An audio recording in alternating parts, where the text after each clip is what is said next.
नमस्कार दोस्तों, संसार अकेडमी में आप सभी का स्वागत है। इससे पहले जो हमारी क्लास हुई थी, वो हुई थी आपकी 16 महाजनपद। तो 16 महाजनपद इससे पहले पढ़ लिया था। आज हम लोग जो पढ़ने वाले हैं बौद्ध धर्म के अलावा जैन धर्म और मगध साम्राज्य। इन तीनों टॉपिकों के बारे में आज बात करेंगे। तो जिन बच्चों ने इससे पहले जो वीडियो नहीं देखी है, पहले उसको देख लें। उसके बाद एक क्रम से चल रही है, उसके बाद ये दूसरी वीडियो होगी। इससे पहले भी एक वीडियो प्राचीन भारत की आपकी आ चुकी है।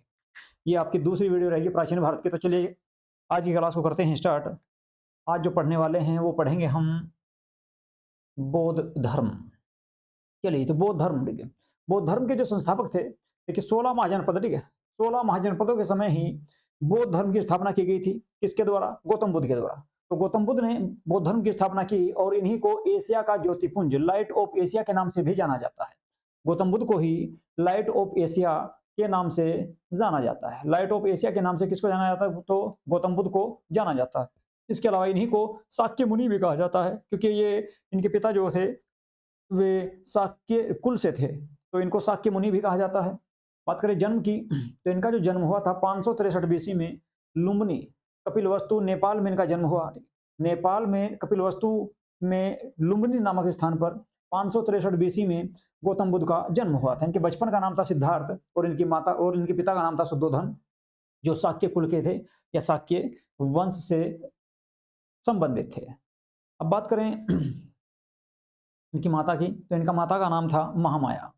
महामाया जो थी ये कोलीय वंश से संबंधित थी और इनके जन्म के 7 दिन के बाद ही इनका देहांत हो गया। इनका पालन पोषण जो किया इनकी सौतेली माता थी, जिनका नाम था प्रजापति गौतमी, इनके द्वारा किया गया। ये इनकी मौसी भी थी और प्रथम महिला शिष्य भी गौतम बुद्ध की यही बाद में बनेगी। इनकी पत्नी का नाम यशोधरा था और पुत्र का नाम था राहुल। ठीक है, पत्नी का नाम यशोधरा और पुत्र का नाम राहुल, जिसका अर्थ होता है एक और बंधन। ठीक है।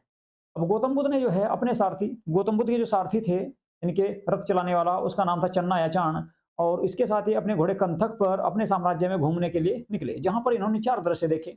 एक वृद्ध व्यक्ति यानी कि बूढ़ा व्यक्ति देखा, ठीक है, जो काफी दुखी था कमजोरी के कारण। दूसरा व्यक्ति देखा इन्होंने बीमार, एक बीमार व्यक्ति देखा जो पीड़ा के कारण, ठीक है, ये भी काफी दुखी था। और तीसरा जो व्यक्ति देखा वो देखा इन्होंने मृत व्यक्ति, ठीक है। इसके बाद इन्होंने चांद से पूछा कि ये क्या है, तो चांद ने बताया कि सबको एक दिन मरना ही है, ठीक है, अवश्य मरना है सबको। इसके बाद एक सन्यासी व्यक्ति देखा जो प्रसन्न मुद्रा में घूम रहा था। तो इन चारों दृश्यों को देखकर गौतम बुद्ध के समझ में आया कि एक दिन मानव को मरना ही है, ठीक है, यानी कि एक दिन जो है मरना ही है। और ये संसार समस्त जो सारा जो संसार है ये दुखों से भरा हुआ है। तो इसी कारण इन्होंने जो है इन 4 दृश्यों को देखकर संन्यास ग्रहण करने का निर्णय लिया। चलिए, तो ग्रह त्याग की बात करते हैं। तो ग्रह त्याग जो इन्होंने किया था वो 29 वर्ष की अवस्था में किया, जिसको महाभिनिष्क्रमण के नाम से जाना जाता है। गौतम बुद्ध के ग्रह त्याग को महाभिनिष्क्रमण के नाम से जाना जाता है। और ये इन्होंने 29 वर्ष की अवस्था में इन्होंने ग्रह त्याग किया। ग्रह त्याग के बाद ये अनोमा या अणोमा नदी के तट पर अपना सर मुंडवाया और सन्यासियों के वस्त्र इन्होंने धारण किए, ठीक है। तो ये नदी भी एग्जाम में आपकी आ सकती है कि अणोमा नदी, ठीक है। इस नदी के तट पर गौतम बुद्ध के द्वारा अपना सर मुंडवाया गया था और वो सन्यासियों के वस्त्र धारण किए गए थे, तो अणोमा नदी के। इसके बाद ये राजगृह पहुंचे और राजगृह में इन्होंने अपना सबसे पहला जो गुरु बनाया उसका नाम था अलार कलाम। अलार कलाम को अपना प्रथम गुरु बनाया इन्होंने। इसके बाद ये वैशाली पहुंचे, ये भी आपका बिहार में पड़ता है। और वैशाली में एक व्यक्ति मिले इनको, जिनका नाम था रुद्रक रामपुत्र। फिर इन्होंने इनसे भी कुछ शिक्षा ग्रहण की। इनके दूसरे गुरु की अगर बात करें तो वे थे रुद्रक रामपुत्र और पहले का नाम था आपका अलार कलाम। इसके बाद क्या हुआ, गौतम बुद्ध जो है बिहार के गया पहुंचे और वहीं पर 5 ब्राह्मणों के साथ तपस्या करने के लिए बैठ गए। तपस्या करने के लिए बैठे और एक साथ बैठे। और इनका लेकिन क्या हुआ, ये जो आपके 5 ब्राह्मण थे ये कुछ समय तक इन्होंने साथ दिया और कुछ समय बाद ये इनको छोड़कर चले गए। इसके बाद 6 वर्षों तक गौतम बुद्ध के द्वारा अकेले ही 6 वर्षों तक कठोर तपस्या की गई। और पीपल वृक्ष के नीचे निरंजना या फल्गु नदी, जो आपकी बिहार के बोध गया से बहती है, फल्गु नदी के तट पर इन्हें महाज्ञान की प्राप्ति हुई। और जब इन्हें महाज्ञान की प्राप्ति हुई तो उसे निर्वाण कहा जाता है। देखिए, जब गौतम बुद्ध के द्वारा ग्रह त्याग किया गया उसे महाभिनिष्क्रमण कहा गया, जबकि जब इन्हें ज्ञान की प्राप्ति हुई तो उसे निर्वाण कहा जाता है।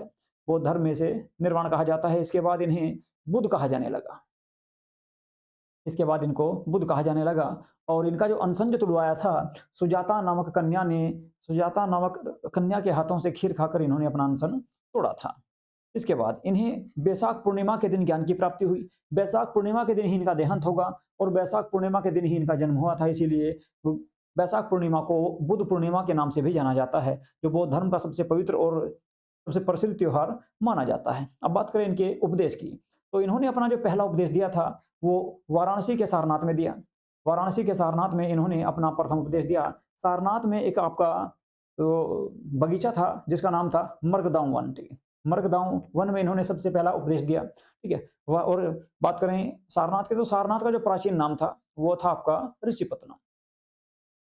ऋषिपत्नम सारनाथ का प्राचीन नाम था। इनका जो पहला उपदेश था इन्होंने सारनाथ में दिया और उन 5 जो ब्राह्मण थे उन्हीं को दिया। तो उसको क्या कहा गया? उसको कहा जाता है जी आपका धर्म चक्र प्रवर्तन।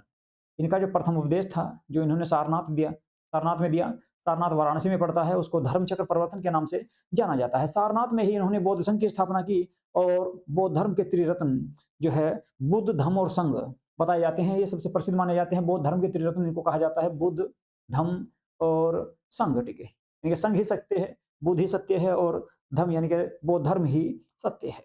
बौद्ध धर्म में प्रवेश की अगर बात करें, बौद्ध धर्म में प्रवेश की न्यूनतम आयु 15 वर्ष थी। इसके अलावा बौद्ध संघ की जो गणपूर्ति थी उसमें 20 सदस्यों को शामिल होना होता था। गणपूर्ति के तौर पर कितने रखे जाते थे? तो 20 मेंबर होते थे। इन्होंने दुख का कारण तृष्णा यानी कि लालच को बताया। गौतम बुद्ध ने दुख का जो सबसे प्रमुख कारण बताया है वो बताया तृष्णा को, यानी कि लालच को बताया। इनके बात करें इनके शिष्यों की,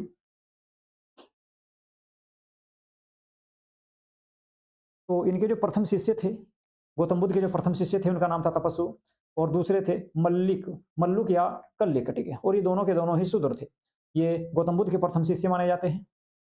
इसके बाद प्रथम महिला शिष्य की अगर बात करें तो प्रजापति गौतमी यानी कि इनकी जो मौसी थी उनको गौतम बुद्ध की प्रथम महिला शिष्य बताया जाता है। इसके बाद प्रधान शिष्य की अगर बात करें, जो सबसे प्रमुख शिष्य थे इनके, वे आनंद और उपाली थे। आनंद और उपाली इनके सबसे प्रमुख शिष्य थे और इनके द्वारा ही बाद में इनके बौद्ध धर्म को आगे जो है बढ़ाया गया था। तो कुछ प्रमुख शासक थे जिनके शासनकाल में जिन्होंने जो है बौद्ध धर्म स्वीकार किया था, जैसे कि बिंबिसार थे। इसके अलावा अजातशत्रु, ये दोनों के दोनों, ठीक है, बिंबिसार जो है, बिंबिसार का पुत्र था अजातशत्रु, दोनों के दोनों हर्यक वंश के शासक थे और दोनों गौतम बुद्ध के ही समकालीन थे। ठीक है, इसके बाद कालाशोक की बात करें तो ये शिशुनाग वंश का शासक था। इसने भी बौद्ध धर्म को संरक्षण प्रदान किया। और इसके अलावा अशोक जो मौर्य वंश से थे और कनिष्क कनिष्क का जो वंश था वो था कुषाण वंश। ठीक है, तो ये सभी ऐसे राजा रहे जो बौद्ध धर्म से संबंधित थे। बात करें अशोक और कनिष्क की, तो अशोक और कनिष्क के द्वारा बौद्ध धर्म का सबसे अधिक एशिया में प्रचार प्रसार किया गया।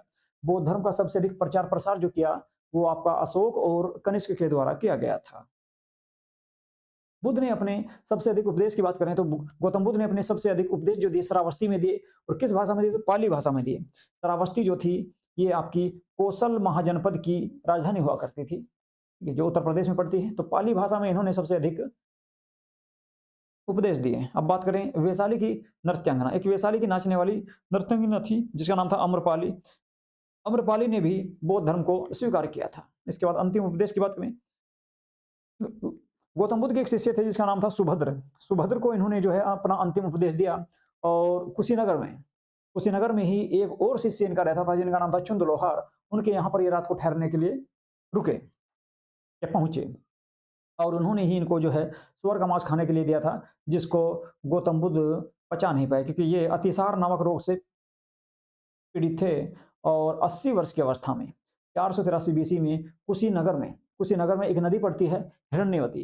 हिरण्यवती नदी जो पड़ती है ये आपकी कुशीनगर में, उत्तर प्रदेश कुशीनगर में स्थित है। इसी के तट पर गौतम बुद्ध का देहांत हो गया और इनके देहांत को यानी कि मृत्यु को महापरिनिर्वाण के नाम से जाना जाता है। गौतम बुद्ध के देहांत को महापरिनिर्वाण के नाम से जाना जाता है। अब देखिए, ठीक है, गौतम बुद्ध का जो ग्रह त्याग था उसे महाभिनिष्क्रमण के नाम से जाना जाता है। गौतम बुद्ध को जब ज्ञान की प्राप्ति हुई उसे निर्वाण कहा गया। इसके अलावा प्रथम उपदेश को धर्म चक्र प्रवर्तन कहा गया और इनके देहांत को महापरिनिर्वाण के नाम से जाना जाता है। इन्होंने किसी को भी अपना उत्तराधिकारी नहीं बनाया, इन्होंने किसी को भी अपना उत्तराधिकारी घोषित नहीं किया था। बौद्ध धर्म की 4 बैठकें हुई एक तो जो जिस वर्ष इनका देहांत हुआ उसी वर्ष पहली बैठक हुई, जिसे बौद्ध प्रथम संगति या बौद्ध प्रथम बैठक के नाम से भी, प्रथम बौद्ध बैठक के नाम से भी जाना जाता है, जो 483 यानी कि जिस वर्ष इनका देहांत हुआ था 483 बीसी में वो हुई राजगृह में। राजगृह का उस समय जो शासक था उसका नाम था अजातशत्रु, और ये हुई थी आपकी सप्तकर्णी गुफा में। राजगृह की सप्तकर्णी गुफा में इस बैठक का आयोजन किया गया। और इस समय शासक कौन थे? तो अजातशत्रु। अजातशत्रु हर्यक वंश का शासक था और अध्यक्षता महाकश्यप के द्वारा की गई। इसमें 2 पिटक जोड़े गए, 2 पिटक जोड़े गए, और किस-किस ने जोड़े? तो गौतम बुद्ध के जो सबसे प्रमुख शिष्य थे, प्रधान शिष्य थे आनंद और उपालि, इन दोनों के द्वारा इनकी रचना की गई। एक जोड़ा गया आपका सुत्त पिटक, इसकी रचना आनंद के द्वारा की गई। विनय पिटक, इसकी रचना उपालि के द्वारा की गई थी। और इनमें गौतम बुद्ध व उसके जीवन से संबंधित या उनके उपदेशों को संकलित किया गया था। दूसरी बौद्ध बैठक ये 100 साल बाद हुई, यानी कि 383 बीसी में वैशाली बिहार में ही आयोजित की गई। इस समय शासक शिशुनाग वंश के थे जिनका नाम था कालाशोक, और अध्यक्ष बने इसमें सबाकामी या सबकमीर। बौद्ध धर्म 2 भागों में इसमें विभाजित हो गया, स्थावीर या थेरवादी और दूसरे महासंगिक के नाम से कहलाए।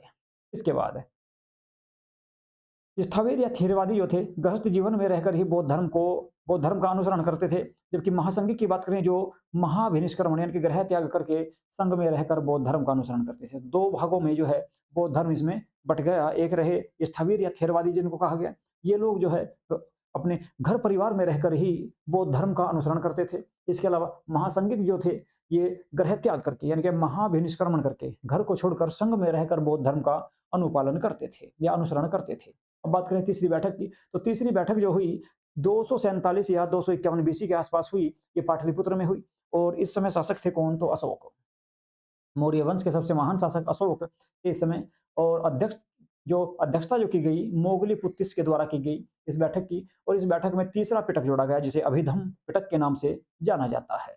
इसमें तीसरा पिटक जोड़ा गया विनय पिटक, और आपका जो है सुत्त पिटक के बाद अभिधम पिटक जो तीसरा पिटक जोड़ा गया वो अशोक के शासनकाल में जोड़ा गया था। चौथी बौद्ध संगति या चौथी बौद्ध बैठक, इसका आयोजन आपका 102 या प्रथम शताब्दी या 78 ईस्वी के आसपास माना जाता है। इसका समय बिल्कुल फिक्स नहीं है, ठीक है। तो ये जो है आपका इस समय हुई, कहाँ पर हुई? तो ये कश्मीर में एक स्थान पड़ता है जिसका नाम है कुंडलवन। कश्मीर के कुंडलवन में हुई, और शासक इस समय कुषाण वंश के शासक थे, कनिष्क उनका नाम था। अध्यक्षता वसुमित्र के द्वारा की गई, जबकि उपाध्यक्ष इसमें अश्वघोष को बनाया गया।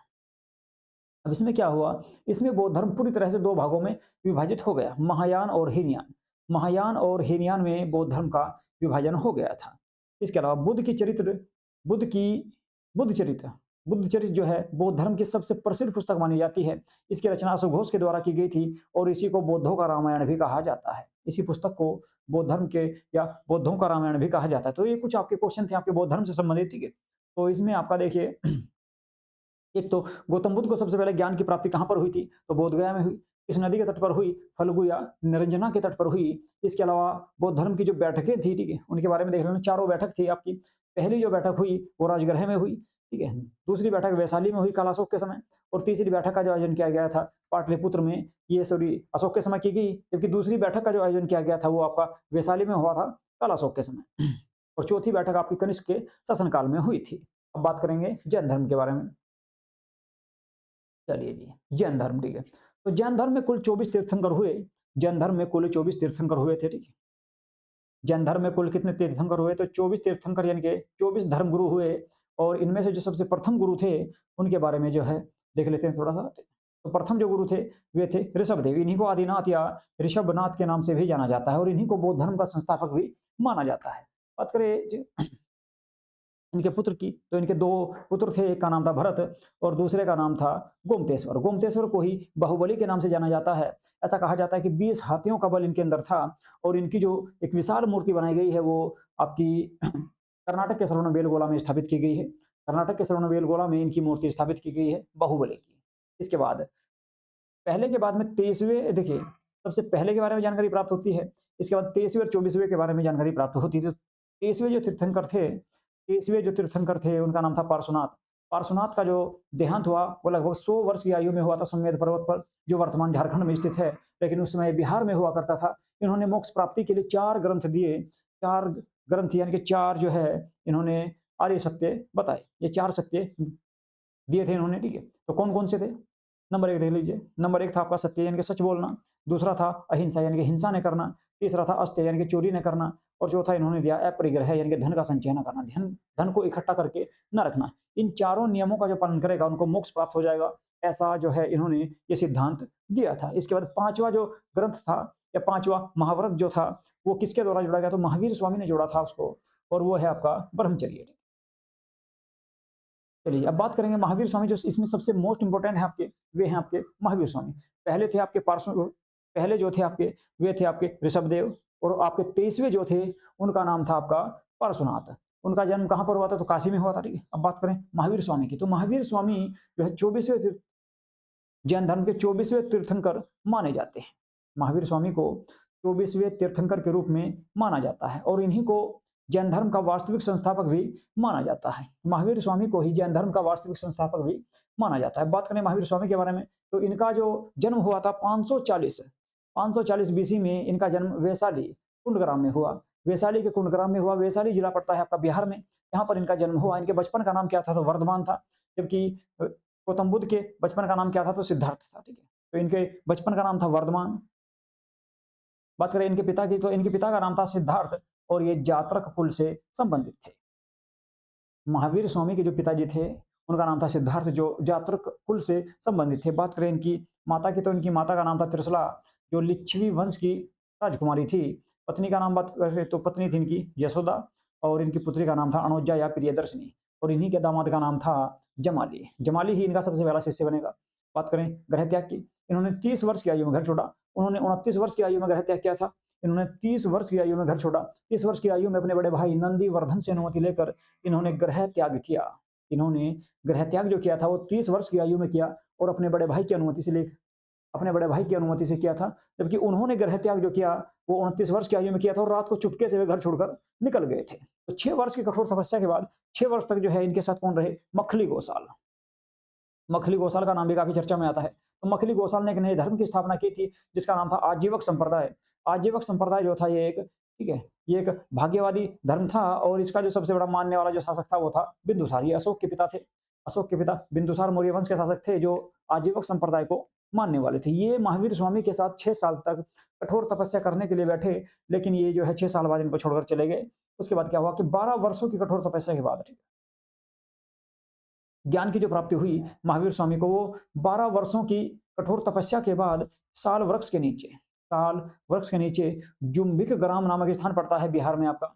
जुम्भिक ग्राम नामक स्थान पर रिजुपालिका नदी के तट पर, रिजुपालिका नदी के तट पर 12 वर्षों की कठोर तपस्या के बाद साल वृक्ष के नीचे, उनको पीपल वृक्ष के नीचे हुआ, और 6 साल बाद हुआ, इनको 12 साल बाद हुआ, साल वृक्ष के नीचे हुआ रिजुपालिका नदी के तट पर, और जुम्बिक ग्राम नामक स्थान पर इनके 42 वर्ष की आयु में इन्हें महाज्ञान की प्राप्ति हुई, और ज्ञान प्राप्ति के बाद ही इनको केवल्य या जिन के नाम से जाना गया। तो महावीर स्वामी के अन्य नामों की अगर बात करें तो केवल्य कहा जाता है इनको, कैवलिन कहा जाता है इन्हीं को, कैवलिन भी इन्हीं को कहा जाता है। इसके अलावा निर्ग्रंथ भी इनको कहा जाता है, और जिन के नाम से भी महावीर स्वामी को ही नामा जो है जाना जाता है। जबकि इनका वास्तविक नाम जो था, बचपन का जो नाम था वो था वर्धमान। बात करें उपदेश की, इन्होंने अपना प्रथम उपदेश कहाँ पर दिया, तो राजगृह में दिया। उन्होंने सारनाथ में दिया था। इन्होंने अपना प्रथम उपदेश कहाँ पर दिया, तो राजगृह में दिया। इसके बाद प्रथम जो शिष्य थे इनके, वे इन्हीं के दामाद थे जिनका नाम था जमाली। जमाली, ठीक है। इसके बाद प्रथम महिला शिष्य की बात करें तो चंद्रना थी। सबसे प्रसिद्ध शिष्य की अगर बात करें तो स्थूलभद्र और भद्रबाहु, इनके 2 सबसे प्रमुख शिष्य थे, स्थूलभद्र और भद्रबाहु। जैन धर्म का प्रमुख केंद्र मथुरा माना जाता था। तो जैन धर्म का जो सबसे प्रमुख जो केंद्र था वो था क्या, मथुरा। बात करें 5 महाव्रत जो दिए गए थे, जिनमें से 4 जो है पार्श्वनाथ ने दिए, और 1 महावीर स्वामी के द्वारा दिया गया। इन पांचों में से सबसे अधिक महत्वपूर्ण जो बताया, अहिंसा को बताया किसने, महावीर स्वामी ने। महावीर स्वामी ने बताया कि अहिंसा जो है, अहिंसा महाव्रत को सबसे अधिक महत्वपूर्ण इन्होंने बताया था। बात करें महावीर स्वामी के देहांत की, तो पावापुरी में हुई, उत्तर प्रदेश में पड़ता है ये स्थान। पावापुरी में हुई 468 बीसी में, 468 बीसी में इनकी पावापुरी में इनका देहांत हो गया। इसके बाद बात करें, महावीर स्वामी ने अपनी मृत्यु से पहले 11 गणधरों की नियुक्ति की थी, लेकिन उनमें से 10 इसी के समय मर गए, और केवल एक व्यक्ति जीवित था जिसका नाम था आर्य सुधर्मन। आर्य सुधर्मन 11 गणधरों में से एक केवल व्यक्ति था जो जीवित था, और इसी के और आगे चलकर यही जो है आपका जैन धर्म का अध्यक्ष बना था। बात करें लगभग 300 बीसी के आसपास, लगभग 300 ईसा पूर्व के आसपास मगध में 12 वर्षों का अकाल पड़ा। 12 वर्षों का अकाल पड़ा कहाँ पर, मगध साम्राज्य में, इनके बिहार में, और इससे लोग मरने लगे। इसी बात को लेकर जैन धर्म में विवाद उत्पन्न हो गया, क्योंकि कुछ लोग बिहार को छोड़कर यानी कि अवध को छोड़कर, मगध साम्राज्य को छोड़कर जाना चाहते थे दक्षिण भारत में। तो यही हुआ कि भद्रबाहु अवध से बाहर जाना चाह रहे थे, लेकिन स्थूलभद्र ने जाने से इनकार कर दिया। इसी कारण प्रथम जैन संगति या जैन महाबैठक का आयोजन किया गया, जो पाटलिपुत्र में आयोजित हुई। और उस समय पाटलिपुत्र बिहार के पटना को कहा जाता था। तो पाटलिपुत्र में ये पहली बैठक हुई और इस समय शासक जो थे चंद्रगुप्त मौर्य थे। अध्यक्षता स्थूलभद्र के द्वारा की गई इसकी। वह जैन धर्म दो भागों में बट गया। तो जैन धर्म दो भागों में बट गया, कौन कौन से? श्वेतांबर और दिगंबर। श्वेतांबर वे थे जो मगध के क्षेत्र में ही रहना चाहते थे, ठीक है, और जो स्थूलभद्र के अनुयायी थे। दिगंबर थे आपके ये भद्रबाहु के अनुयायी, ठीक है। दिगंबर जो थे ये आपके नग्न अवस्था में रहते हैं, जबकि श्वेतांबर सफेद वस्त्र धारण करते हैं। भद्रबाहु मगध को छोड़कर चला गया, कहां पर? श्रवणबेलगोला। श्रवणबेलगोला कहां पर है? तो कर्नाटक में। तो कर्नाटक में ये लोग जो है चले गए। वहीं पर बाहुबली की मूर्ति, एक विशाल मूर्ति है श्रवणबेलगोला में ही। भद्रबाहु ने अपने अनुयायी, भद्रबाहु के अनुयायी चंद्रगुप्त मौर्य श्रवणबेलगोला कर्नाटक में चले गए और वहीं पर 298 बीसी में इनका देहांत हो गया। संलेखना या संथारा पद्धति से इन्होंने अपने प्राण त्याग लिए थे। इस विधि में क्या होता है कि इस विधि में खाना पीना छोड़ देते हैं और मृत्यु को प्राप्त कर लेते हैं, मोक्ष प्राप्त कर लेते हैं। दूसरी बैठक, दूसरी जैन संगति जो है 312 ईस्वी के आसपास हुई। वैसे फिक्स इसका सन जो है पता नहीं है, ठीक है, ये गुप्त काल के समय आसपास हुई, ठीक है। और इसी ये कहाँ पर हुई थी? तो गुजरात में एक स्थान पड़ता है वल्लभी, गुजरात के वल्लभी में इसका आयोजन हुआ। अध्यक्ष कौन थे? तो देवर्धि समाश्रवण, देवर्धि समाश्रवण ने इसकी अध्यक्षता की। और इस बात की जो है, इस बात जो है इस बैठक के समय इस क्षेत्र का शासक कौन था या किसके समय इसको इसका आयोजन कराया गया, इस बात की जानकारी प्राप्त नहीं होती। बौद्ध धर्म की शिक्षाओं को इनमें लिपिबद्ध किया गया अर्धमागधी भाषा में। तो जैन धर्म की जो शिक्षाएं हैं उनको अर्धमागधी भाषा में लिपिबद्ध किया गया है। तो ये आपके जैन धर्म और बौद्ध धर्म थे, ठीक है, जो इनसे कुछ मोस्ट इंपोर्टेंट जो फैक्ट्स थे आपके, भी मैंने आपको इसमें कराए हैं। इसके बाद जो अब आगे पढ़ेंगे हम, वो पढ़ने वाले हैं आपका मगध साम्राज्य, मगध का उत्कर्ष, ठीक है, मगध का उत्कर्ष। ये जो वीडियो रहेगी आपकी RO UPPCS, इसके अलावा आपका जो है यूपी पुलिस के लिए, ठीक है, काफी मोस्ट इंपोर्टेंट होने वाली है। इसमें आपका एक तरह से रिवीजन कराया जा रहा है, जो मेन टॉपिक हैं उनका मैं आपको रिवीजन करा रहा हूं, ठीक है। चलिए जी, तो मगध के उत्कर्ष की बात करेंगे। मगध के काल को 3 भागों में विभाजित किया जाता है। तो कौन-कौन से भागों में इसको विभाजित किया जाता है वो देख लेते हैं। एक रहेगा आपका पूर्व मौर्य काल, यानी कि मौर्यों से पहले का काल। मौर्यों से पहले के काल को पूर्व मौर्य काल के नाम से जाना जाता है। इसके बाद एक आएगा तुम्हारा मौर्य काल और तीसरा रहेगा मौर्योत्तर काल, यानी कि मौर्यों के बाद का काल। तो सबसे पहले पूर्व मौर्य काल को देखेंगे। इसमें आपके 3 वंश हुए प्रमुख रूप से। 3 वंश प्रमुख रूप से थे। एक वंश था आपका हर्यक वंश। ये मगध साम्राज्य का सबसे पहला वंश माना जाता है। इसके बाद शिशुनाग वंश, इसको दूसरा माना जाता है और तीसरा आएगा आपका नंद वंश। तो इसी के बीच जो है नंद वंश के समय ही, नंद वंश के अंत के समय, ठीक है, भारत पर 3 विदेशी आक्रमण हुए। 2 विदेशी आक्रमण हुए थे। एक हुआ ईरानियों का आक्रमण और दूसरा हुआ यूनानी आक्रमण। यूनानी आक्रमण जो है नंद वंश के समय हुआ था, जबकि आपका ईरानी आक्रमण जो हुआ हर्यक वंश के समय हुआ था, बिंबिसार के समय। तो सबसे पहले बात करेंगे मौर्य। इसके बाद मौर्य वंश आएगा। मौर्य वंश के बाद फिर तुम्हारा रहेगा मौर्योत्तर काल। मौर्योत्तर काल में क्या क्या पढ़ना है हमको? तो शुंग वंश पढ़ना है। शुंग के बाद कर्ण वंश पढ़ेंगे। इसके बाद आंध्र सातवाहन वंश और फिर से विदेशी आक्रमण हो जाएंगे तुम्हारे भारत पर। कौन कौन होंगे? तो हिंद यूनानी होंगे, हिंद यूनानी पढ़ने हैं। इसके अलावा शक वंश पढ़ना है, ठीक है। इसके अलावा पहलव और कुषाणों को भी पढ़ना है, ठीक है। तो चलिए बात करेंगे आपका हर्यक वंश। तो हर्यक वंश जो स्थापित हुआ आपका 544 बीसी से लेकर लगभग 412 बीसी के आसपास तक ये वंश रहा। तो इस समय मगध का संस्थापक जो है, देखिए मगध का जो संस्थापक था वो बृहद्रथ को माना जाता है। बृहद्रथ को मगध वंश का संस्थापक माना जाता है। और उसके बाद हर्यक वंश आया भारत में। तो हर्यक वंश मगध साम्राज्य में स्थापित हुआ, लेकिन इसकी स्थापना किसने की थी? तो बिंबिसार। बिंबिसार को मगध साम्राज्य का वास्तविक संस्थापक माना जाता है। अगर बात करें कि मगध संस्थापक की, तो मगध का संस्थापक बृहद्रथ को माना जाता है, जबकि वास्तविक संस्थापक बिंबिसार को माना जाता है, ठीक है। और ये 15 वर्ष की आयु में शासक जो है गद्दी पर बैठा था। तो इसने जो है अपनी राजधानी किसको बनाई? तो इसने राजधानी बनाई आपकी राजगृह। राजगृह या गिरिव्रज को इसने अपनी राजधानी बनाई। और ये बुद्ध का समकालीन, यानी कि गौतम बुद्ध के समय था। गौतम बुद्ध के समय शासक था और इसने अंग पर आक्रमण करके उसे मगध साम्राज्य में शामिल कर लिया था। उसे मगध साम्राज्य में इसने शामिल कर लिया। किस पर? अंग पर आक्रमण करके।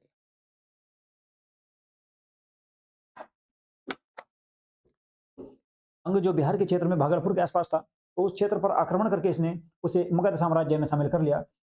इसके अलावा इसने युद्ध के माध्यम से ना करके विवाह के माध्यम से अपने साम्राज्य का विस्तार किया। तो इसने 3 विवाह किए थे, 3 क्षेत्रों की राजकुमारी से विवाह किए। तो कौन-कौन से? नंबर 1 महाकौशल देवी। महाकौशल देवी जो है आपकी वो काशी के राजा की पुत्री थी और जब ये महाकौशल देवी के साथ इसने विवाह किया तो इसे काशी दहेज में प्राप्त हुआ। काशी का क्षेत्र दहेज में प्राप्त हुआ। दूसरा विवाह इसने चेलन्ना के साथ किया। चेलन्ना वैशाली के राजा चेटक की पुत्री थी, यहाँ से भी इसे एक बड़ा क्षेत्र प्राप्त हुआ, वैशाली के आसपास से भी। इसके अलावा क्षेमा, क्षेमा जो थी ये मध्य पंजाब की राजकुमारी थी और यहाँ से भी इसको काफ़ी क्षेत्र प्राप्त हुआ, यानी कि कुल मिलाकर मगध साम्राज्य जो है बिहार के क्षेत्र में तो था ही, इसके अलावा उत्तर प्रदेश और पंजाब तक फैल गया। उत्तर प्रदेश और पंजाब तक जो है मगध साम्राज्य फैल गया। लेकिन बाद में क्या हुआ कि इसकी हत्या इसी के पुत्र ने कर दी, जिसका नाम था अजातशत्रु। अजातशत्रु ने इसकी हत्या कर दी और गद्दी पर बैठा। 492 ईस्वी से 460 बीसी तक, 492 बीसी से 460 बीसी तक लगभग जो है अजातशत्रु ने शासन किया। इसे कुणिक के नाम से भी जाना जाता है। अजातशत्रु को कुणिक के नाम से भी जाना जाता है और इसी ने वज्जी को अपने साम्राज्य में मिलाया था। वज्जी पर आक्रमण करके इसने उसे अपने साम्राज्य में शामिल कर लिया, जो भारत का पहला या विश्व का पहला गणतंत्र राज्य माना जाता है। इसी ने युद्ध में रत्नमूसल और महाशिलाकंटक हथियारों का उपयोग किया था। इसी युद्ध में इसने जो है वज्जी पर आक्रमण करते समय ही इसने रत्नमूसल और महाशिलाकंटक हथियारों का प्रयोग किया था। इसी के समय 483 बीसी में 483 बीसी में गौतम बुद्ध का देहांत हुआ और इसी समय पहली बौद्ध बैठक का आयोजन किया गया। पहली पहली बौद्ध बैठक का आयोजन कहाँ पर किया गया? तो राजगृह में किया गया था, ठीक है, और अजातशत्रु के समय किया गया था। इसी ने बुद्ध के अवशेषों पर 8 स्तूपों का निर्माण, यानी कि स्तूपों का निर्माण करवाने वाला भारत का पहला शासक भी अजातशत्रु को ही माना जाता है। और इसने वैशाली और काशी पर भी आक्रमण किया और इन दोनों को भी मगध साम्राज्य में शामिल कर लिया। लेकिन बाद में क्या हुआ, इसकी भी हत्या इसके पुत्र उदयन के द्वारा कर दी गई। उदयन ने इसकी हत्या कर दी। इसके बाद उदयन शासक बना। ये 460 ईस्वी से 440 बीसी, यानी कि लगभग 20 सालों तक इसने शासन किया। इसने गंगा, सोन, गंडक के संगम पर, गंगा नदी, सोन नदी और गंडक नदी के संगम पर एक नए शहर की स्थापना की, जिसे पाटलिपुत्र कहा गया। और बाद में पाटलिपुत्र को ही अपनी इसने राजधानी बनाई। पाटलिपुत्र को इसने राजधानी बनाई। पाटलिपुत्र का नाम जो चेंज किया गया था वो शेरशाह सूरी के द्वारा किया गया था। शेरशाह सूरी ने इसका नाम पटना कर दिया था। इसके बाद क्या हुआ, ठीक है, उदयन के बाद इसके पुत्र अनिरुद्ध के बाद मुंडक शासक बने। लेकिन इस वंश का जो अंतिम शासक की बात करें तो हर एक वंश का अंतिम शासक था नागदशक। नागदशक की जो हत्या की उसी के मंत्री या सेनापति शिशुनाग के द्वारा की गई और शिशुनाग ने नागदशक की हत्या करके शिशुनाग वंश की स्थापना की। तो अगला जो वंश आएगा वो आपका वो रहेगा शिशुनाग वंश, ठीक है। इस क्षेत्र से जो है बहुत कम क्वेश्चन आते हैं, लेकिन कभी-कभी यहाँ से क्वेश्चन पूछ लिए जाते हैं, ठीक है। तो इतने ही आपके क्वेश्चन, इससे ज़्यादा जो है इस वंशों से क्वेश्चन आपके नहीं आएंगे। तो शिशुनाग वंश की बात करें तो 412 ईस्वी से 344 ईस्वी तक इस वंश के शासकों ने शासन किया, जिसमें 2 सबसे प्रमुख थे। एक था आपका इस वंश का संस्थापक शिशुनाग और इसके बाद इसका पुत्र आएगा कालाशोक। तो बात करें शिशुनाग की, इसने अवंती जो मध्य प्रदेश के क्षेत्र में स्थित था, अवंती उज्जैन के आसपास, तो इसने अवंती पर आक्रमण करके प्रधोत वंश का अंत कर दिया और प्रधोत वंश का अंत करने के बाद इसने उसे जो है मगध साम्राज्य में शामिल कर लिया और इसने अपनी राजधानी भी चेंज की। इसने अपनी राजधानी पाटलिपुत्र के स्थान पर वैशाली को बनाई। तो सबसे पहले मगध साम्राज्य की राजधानी राजगृह थी। राजगृह के बाद पाटलिपुत्र बनी, उदयन ने बनाई। उदयन के बाद जो है शिशुनाग ने अपनी राजधानी वैशाली बनाई। इसके बाद वैशाली के बाद जो है शिशुनाग के बाद उसका पुत्र शासक बना, जिसका नाम था कालाशोक, जिसे काकवर्ण के नाम से भी जाना जाता है। तो कालाशोक को काकवर्ण के नाम से भी जाना जाता है। इसके बारे में बात करेंगे। ये शिशुनाग वंश का ही जो है शिशुनाग का ही पुत्र था और इसने वैशाली में दूसरी बौद्ध बैठक, इसी के समय वैशाली में दूसरी बौद्ध बैठक का आयोजन किया गया। और इस बैठक के बाद इसने क्या किया, इस बैठक के बाद इसने फिर से अपनी राजधानी परिवर्तित कर दी, यानी कि पाटलिपुत्र को फिर से राजधानी बना दिया। इस वंश के अंतिम शासक की बात करें तो नंदीवर्धन था। नंदीवर्धन इस वंश का अंतिम शासक था और इसकी हत्या उसी के सचिव या मंत्री या उसके सेनापति महापद्मनंद के द्वारा कर दी गई थी और महापद्मनंद ने इसकी हत्या करके, ठीक है, नंदीवर्धन की हत्या करके नंद वंश की स्थापना की। तो अब जो आगे आएगा आपका नंद वंश आएगा, मौर्य वो सॉरी मगध साम्राज्य का नंद वंश, ठीक है। तो नंद वंश की बात करें तो 344 बीसी से लेकर 323 बीसी तक ये वंश रहा। इसमें भी आपके 2 प्रमुख शासक आएंगे, एक रहेगा महापद्मनंद और दूसरा इसी का पुत्र आएगा घनानंद। तो चलिए बात करते हैं संस्थापक की। तो इस वंश का जो संस्थापक था, उसका नाम था महापद्मनंद। महापद्मनंद ने नंदिवर्धन की हत्या की, जो शिशुनाग वंश का शासक था, उसकी हत्या करके इसने नंद वंश की स्थापना की। अब नंद वंश की बात करें तो ये एक शक्तिशाली शासक था। इसे पुराणों में परशुराम का अवतार बताया गया। तो पुराणों में महापद्मनंद को परशुराम का अवतार बताया गया है और इसके 8 पुत्र थे। इसके ऐसा कहा जाता है कि 8 पुत्र थे और इसी ने कलिंग पर आक्रमण किया। इसने कलिंग पर आक्रमण करके वहां से जिन शीतलनाथ की मूर्ति प्राप्त की थी। जिन शीतलनाथ की मूर्ति प्राप्त की थी इसने कहां से? कलिंग पर आक्रमण करके। कलिंग उड़ीसा में था, तो यहां से इसने जिन शीतलनाथ,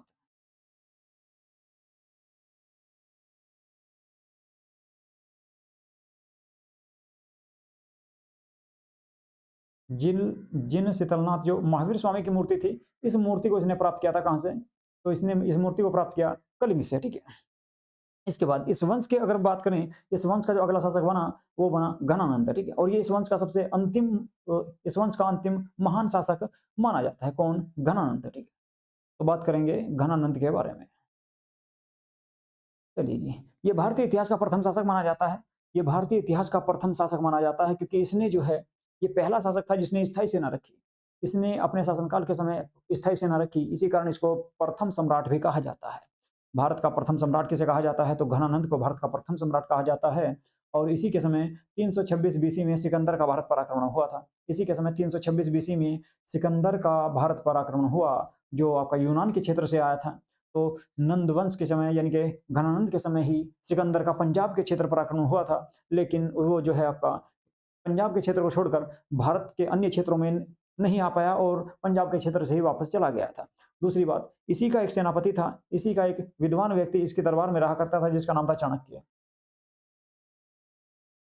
चाणक्य भी घनानंद के ही दरबार में रहा करता था, लेकिन घनानंद ने इसे अपमानित करके अपने राज्य से बाहर कर दिया था। जिस कारण बाद में क्या हुआ, चाणक्य ने एक अपने जो है एक शिष्य को तैयार किया जिसका नाम था चंद्रगुप्त मौर्य। और चंद्रगुप्त मौर्य ने ही घनानंद का विनाश किया था। चंद्रगुप्त मौर्य ने चाणक्य की सहायता से घनानंद का विनाश किया और घनानंद की हत्या कर दी और इस तरह से नंद वंश का अंत हो गया। अब बात करें भारत पर विदेशी आक्रमण की, ठीक है। तो भारत पर 2 विदेशी आक्रमण हुए। एक भारत पर सबसे पहले जो आक्रमण हुआ था वो ईरानी आक्रमण हुआ, ईरानियों का हुआ था। दूसरा यूनानियों का हुआ। तो सबसे पहले ईरानी आक्रमण की बात करें, भारत पर प्रथम आक्रमण ईरानियों के द्वारा किया गया। ईरान फारस को कहा जाता था, ठीक है। सॉरी, ईरान को ही फारस कहा जाता था, ठीक है। तो सबसे पहले फारस के लोगों ने भारत पर आक्रमण किया और उस समय ईरान में हकामनी वंश था। हकामनी वंश का जो शासक था उसका नाम था साइरस। हकामनी वंश ईरान में था और इसका जो शासक था उसका नाम था साइरस, ठीक है। साइरस ने भारत पर पहली बार आक्रमण किया लेकिन ये सफल नहीं हो पाया। इसके बाद साइरस के पुत्र डेरियस प्रथम ने 516 ईस्वी में, 516 बीसी में, 516 ईसा पूर्व में इसके पुत्र का नाम था डेरियस प्रथम। इसने भारत पर आक्रमण किया और इस समय भारत का जो शासक था, उस समय भारत का शासक कौन था? तो बिंबिसार। बिंबिसार हरेक वंश का जो संस्थापक था, ठीक है। बिंबिसार ये भारत पर शासन कर रहा था। तो इसके समय डेरियस प्रथम ने आक्रमण किया, लेकिन जो है, ठीक है, ये इसका प्रथम सफल आक्रमण था और इस आक्रमण में ये सफल रहा। इसी को दारा के नाम से भी जाना जाता है। दारा प्रथम भी इसको कहा जाता है। डेरियस प्रथम को ही दारा प्रथम के नाम से जाना जाता है। ये प्रथम विदेशी था जिसने भारत पर सफल आक्रमण किया। इसके बाद और इस बात की जानकारी, इस आक्रमण की जो जानकारी प्राप्त होती है, एक आपका फारस का एक अभिलेख है जिसका नाम है बेहिस्तून अभिलेख। बेहिस्तून अभिलेख आपका ईरान का अभिलेख है। इस अभिलेख से इस बात की जानकारी प्राप्त होती है कि दारा प्रथम के द्वारा भारत पर सफल आक्रमण किया गया था। और इसी के बाद क्या हुआ, भारत और ईरान के बीच में व्यापार की शुरुआत हुई थी। इस आक्रमण के बाद ही भारत व ईरान के बीच व्यापार की शुरुआत हुई। भारतीय और ईरान की जो लिपि थी, ईरान की लिपि अरमाइक लिपि थी। फारस की जो लिपि थी वो थी अरमाइक लिपि। अरमाइक लिपि और भारतीय लिपि के मिश्रण से भारत में एक नई लिपि का आविष्कार हुआ पश्चिमोत्तर भारत के क्षेत्र में, जिसे खरोष्टी लिपि के नाम से जाना जाता है। उस लिपि को ही भारत में खरोष्टी लिपि के नाम से जाना जाता है। अशोक के काफी अभिलेख जो है इस क्षेत्र से इस लिपि में प्राप्त हुए हैं और ये दाएं से बाएं यानी कि इस तरह से लिखी जाती थी। दाएं से बाएं लिखी जाती थी खरोष्टी लिपि। इसके बाद बात करें यूनानी आक्रमण की, तो यूनानी आक्रमण जो है आपका, ये दूसरा विदेशी आक्रमण था भारत पर। ये भारत पर दूसरा विदेशी आक्रमण था। मकदूनिया, यूनान के क्षेत्र में एक आपका राज्य था मकदूनिया। मकदूनिया का जो शासक था उसका नाम था फिलिप। फिलिप था। वह इसका पुत्र का नाम था सिकंदर। इसी के पुत्र का नाम सिकंदर था, जिसे अलेक्जेंडर के नाम से भी यूनानी ग्रंथों में बताया गया है। यूनानी ग्रंथों में सिकंदर को अलेक्जेंडर अलेक्जेंडर के नाम से जाना जाता है। तो सिकंदर 229 बीसी में गद्दी पर बैठा, जो अरस्तु का शिष्य था, और वह विश्व को जीतने के उद्देश्य से 226 बीसी में ईरान होते हुए, यानी कि फारस होते हुए भारत में आया। ठीक है, भारत में आया। इसने क्या करा, इसने सबसे पहले ईरान का अंत किया। ईरान में एक वंश था आपका हकामनी वंश। ठीक है, हकामनी वंश, उस वंश का अंत करके दारा प्रथम को इसने पराजित किया और उस क्षेत्र पर अधिकार कर लिया। यानी कि फारस पर अधिकार करने के बाद ये गंधार के क्षेत्र में, यानी कि अफगानिस्तान के क्षेत्र में आया, जहां से भारत की सीमा शुरू होती थी। तो गंधार के क्षेत्र में आया। गंधार की राजधानी उस समय तक्षशिला हुआ करती थी। यहाँ का शासक अम्भी था। अम्भी या आम्भी इसको कहा जाता है। अम्भी, अम्भी, अदम्य भय, अम्भी इस समय भारत का शासक था, यानी कि जो है तक्षशिला का शासक था। ठीक है, या गंधार का शासक था। लेकिन इसने क्या किया, इसने सिकंदर के सामने आत्मसमर्पण कर दिया। बिना युद्ध किए ही इसने सिकंदर के सामने आत्मसमर्पण कर दिया, जिसके बाद सिकंदर जो है पंजाब के शासक पोरस, पंजाब के क्षेत्र में पहुंचा, और पंजाब के क्षेत्र का जो शासक था उसका नाम था पोरस। उसी को पोरस या पोरू के नाम से भी जाना जाता है। इन दोनों के बीच झेलम का युद्ध हुआ, जो झेलम नदी के तट पर लड़ा गया, जिसे झेलम या वितस्ता का युद्ध भी कहा जाता है, और यूनानी ग्रंथों में इसी को हाइडे स्पीच के नाम से भी जाना जाता है। झेलम को हाइडे स्पीच कहा गया है यूनानी ग्रंथों में, जबकि भारत के प्राचीन ग्रंथों में इसको वितस्ता नदी के नाम से जाना जाता है। इसी के तट पर जो युद्ध हुआ, उसी युद्ध को झेलम का युद्ध या वितस्ता का युद्ध या हाइडे स्पीच का युद्ध भी कहा गया। इस युद्ध में पोरस की सेना सिकंदर की सेना के साथ काफी बहादुरी से लड़ी, लेकिन अंत में क्या हुआ कि पोरस की सेना की हार हुई। ठीक है, पोरस की सेना की हार हुई, परंतु क्या हुआ कि सिकंदर जो है पोरस की बहादुरी से बहुत प्रभावित हुआ, और उसने उसकी हत्या नहीं की, बल्कि उसका राज्य भी उसको लौटा दिया, जिस कारण पोरस की सेना भी सिकंदर के साथ होली। लेकिन बाद में क्या हुआ कि सिकंदर की सेना ने व्यास नदी को पार करने से इनकार कर दिया। सिकंदर की सेना ने व्यास नदी को पार करने से इनकार कर दिया। ठीक है, ऐसा यूनानी ग्रंथों में कहा जाता है कि ऐसा था।